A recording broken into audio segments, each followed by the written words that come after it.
Assalamualaikum and good day, sir.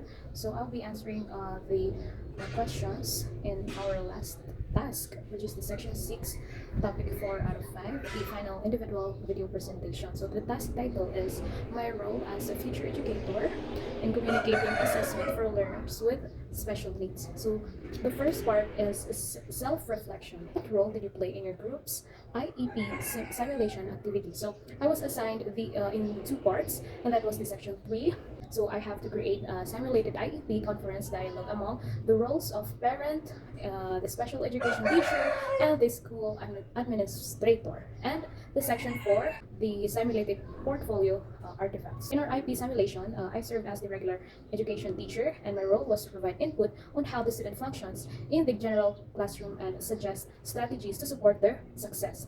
So I used respectful language and applied effective communication techniques to collaborate with the parent and the team members. So I shared observations to help align goals with the classroom expectation and suggested accommodations like extended time and visual supports. So this experience helped me better understand how to advocate for students' needs while promoting inclusion in general education setting. Okay, so the second question is, what did you learn about communicating assessment results? So I learned that it's really important to share assessment result in a way that is very clear, respectful, and supportive. So using everyday language and focusing on the student's strength helps parents feel more comfortable and involved, of course.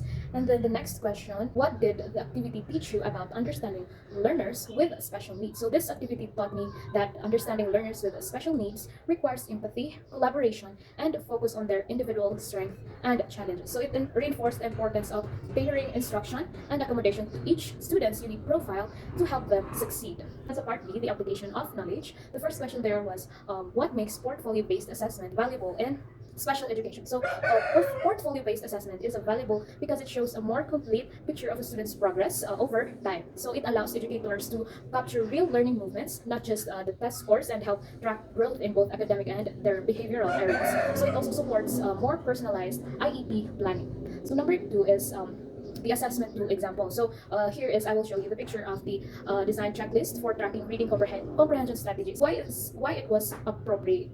So it was appropriate because broke down skills into clear, observable behaviors suited to the student's needs. And then letter B, how it supports learning and IEP planning. So it supports learning by giving specific feedback and helps the IEP team to set the targeted reading goals or learning goals of the students. And then number 3, share one strategy you would use to communicate assessment results. For me, I would use a simple, non-technical language and focus on strength before discussing the challenges. So I'd share concrete examples and visual from the student's portfolio to make the results clear and meaningful.